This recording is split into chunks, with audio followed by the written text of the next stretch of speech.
आऊज़ुबिल्लाहिमिनश्शैतानिर्रजीम बिस्मिल्लाहिर्रहमानिर्रहीम। अज़ीज़ तलबा व तालिबात, मोहतरम साज़ इकराम और न्यू नॉलेज अकेडमी के नाज़रीन, अस्सलामु अलैकुम व रहमतुल्लाहि व बरकातुहू। मैथमेटिक्स की एक और वीडियो के साथ आपकी खिदमत में हाजिर हैं।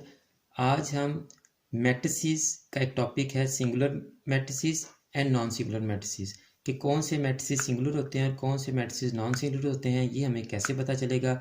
और इसी सिलसिले में हम आईकॉम पार्ट 1 की एक्सरसाइज 5.1 का क्वेश्चन नंबर 3, उसका पार्ट 5 और जो पार्ट 5 है आईकॉम पार्ट 1 में, सेम सारा क्वेश्चन बीकॉम पार्ट 1 में एक्सरसाइज 5.c और क्वेश्चन नंबर 9, यानी ये दोनों क्वेश्चन सेम हैं दोनों बुक्स में।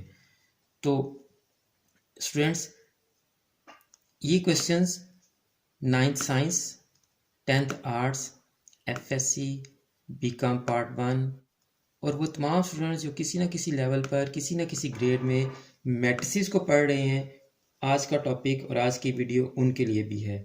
अगर आपके लिए आज की वीडियो नहीं है तो आप इस वीडियो को आगे फॉरवर्ड कर दें, ताकि जो बच्चे मैट्रिसेस पढ़ रहे हैं उन तक ये वीडियो पहुंच जाए और उनका फ़ायदा हो सके। और आप चैनल को सब्सक्राइब कर लें और बेल आइकन को दबा दें। चलते हैं हम अपने आज के टॉपिक की तरफ और क्वेश्चंस को सॉल्व करते हैं। तो स्टूडेंट्स, दो पार्ट्स मैंने लिख ली हैं। ए पार्ट मैंने इधर लिखा है और सी पार्ट मैंने इधर लिखा है। अभी आपको समझ आ जाएगी कि मैंने ए इधर और सी इधर क्यों लिखा है और बी क्यों नहीं लिखा। बी बाद में सॉल्व करेंगे, बी और डी बाद में सॉल्व करेंगे। तो किसी भी मैट्रिक्स के बारे में जब हमने ये जानना हो कि वो मैट्रिक्स सिंगुलर है या नॉन सिंगुलर है, तो हम उसका डिटर्मिनल लेंगे। और डिटर्मिनल लेना हम पिछली वीडियो में सीख चुके हैं। अगर आपने वो वीडियो नहीं देखी तो उस वीडियो का लिंक डिस्क्रिप्शन में है और यहाँ आई बटन में भी इस वीडियो का लिंक आ रहा है। पहले डिटर्मिनल सीख लें, आज की वीडियो में भी हम सिखाएंगे, लेकिन आप वो वीडियो भी देख लें ताकि आपको अच्छी तरह समझ आ सके। तो हम इसके डिटर्मिनल लेंगे। जब हमने पिछली वीडियो में डिटर्मिनल फाइंड आउट किए थे तो आपने नोट किया था कि मैट्रिक्स और जो मैट्रिक्स का सिंबल था उसके गिर्द दो सीधी लाइनें लगी हुई थी, जबकि अब हमारे पास ये सीधी लाइनें नहीं हैं बल्कि मैट्रिसेस की ब्रैकेट्स हैं। तो किसी भी मैट्रिक्स का डिटर्मिनल लेने के लिए ज़रूरी है कि उसकी जो ब्रैकेट्स हैं उनको डिटर्मिनेंट के साइन यानी दो सीधी लाइंस में कन्वर्ट किया जाए। तो ये दो सीधी लाइंस लगाएंगे तभी हम डिटर्मिनल ले सकते हैं। अगर हम ये दो सीधी लाइनें लगाए बगैर डिटर्मिनल लेंगे तो आपका क्वेश्चन ठीक तो होगा लेकिन उसकी प्रेजेंटेशन ठीक नहीं होगी। तो उसके सिंबल के साथ यानी दोनों साइडों पे, लेफ्ट साइड और राइट साइड दोनों साइडों पे हमने डिटर्मिनल ले लिया जी।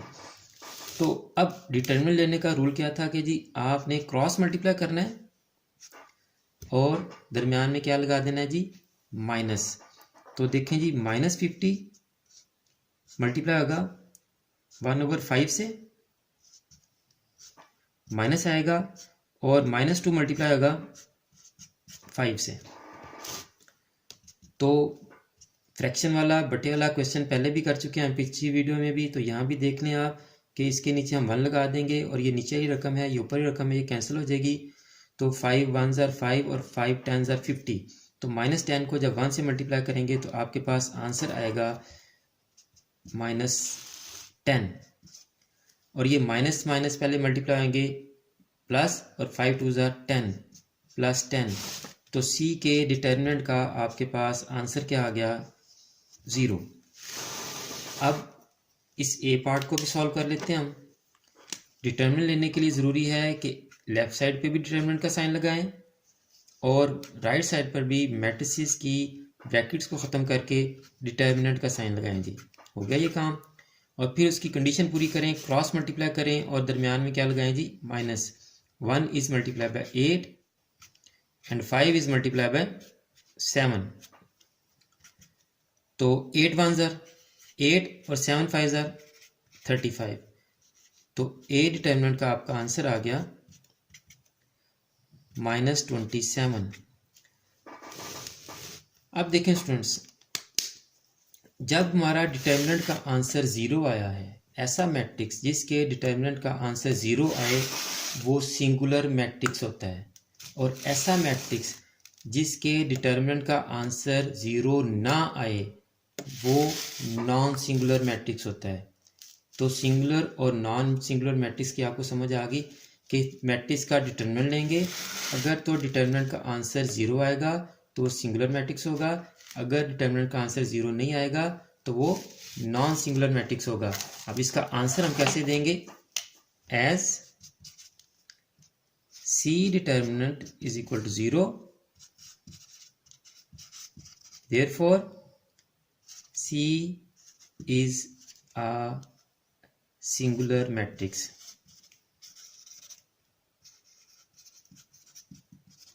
ओके जी, और यहां हम क्या आंसर देंगे जी?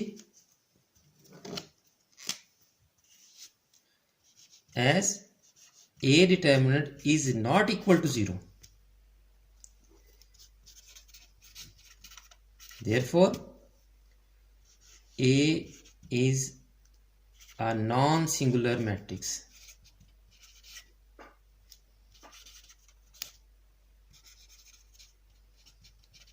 इसके बाकी के जो दो पार्ट्स हैं वो भी जल्दी से मैं आपको सॉल्व कर देता हूं।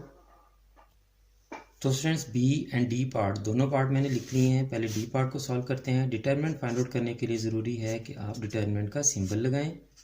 10, 50, 5 एंड 25। अब आप क्रॉस मल्टीप्लाई करें। 10 को मल्टीप्लाई करेंगे 25 से, माइनस 50 को किससे मल्टीप्लाई करेंगे जी आप? 5 से। तो 10 इंटू 25 250, माइनस 50 इंटू 5 250।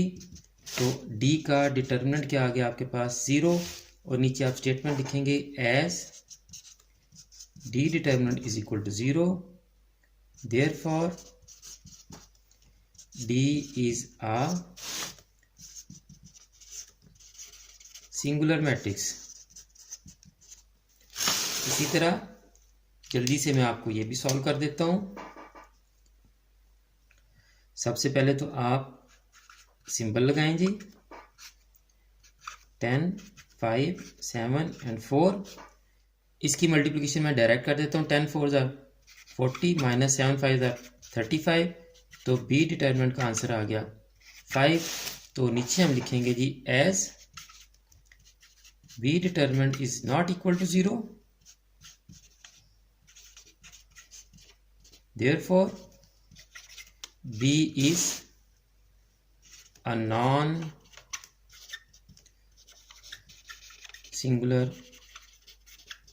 matrix। तो बी कॉम स्टूडेंट्स आपका लास्ट पार्ट जो है वो 3/3 का मैट्रिक्स है। तो 3/3 की सीरीज हम बाद में शुरू करेंगे। पहले 2/2 मैट्रिक्स की सीरीज खत्म होगी तो फिर हम 3/3 की ये सारी चीज़ें फाइंड आउट करेंगे। तो स्टूडेंट्स अगर आपको आज की ये वीडियो अच्छी लगी है, आपको कुछ सीखने को मिला है, तो आप इस वीडियो को लाइक लाजमी करें और इस वीडियो को अपने फ्रेंड्स और क्लास फेलोज़ के साथ लाजमी शेयर करें। और चैनल की बाकी वीडियोस भी आप इस चैनल पे जो देखते हैं और आपको अच्छी लगती हैं वो भी अपने फ्रेंड्स के साथ शेयर किया करें ताकि वो भी सीख सकें। और अगर आपने अभी तक चैनल सब्सक्राइब नहीं किया तो चैनल सब्सक्राइब कर लें और बेल आइकॉन को भी दबा दें ताकि हमारी तमाम वीडियोज़ आपके पास बर वक्त और बराह रास्त पहुँच सकें। आखिर में मेरी हमेशा यही दुआ होती है कि अल्लाह ताला मेरे तमाम स्टूडेंट्स को, मेरे तमाम नाज़रीन को और पूरे उम्मत मुस्लिमा को दीन और दुनिया के तमाम इम्तिहानात में कामयाबियाँ अता फरमाए और हम सब का ख़ात्मा बिल ईमान फरमाए। मुझे भी अपनी दुआ में याद रखा करें। अगली वीडियो तक के लिए फ़ी अमानिल्लाह।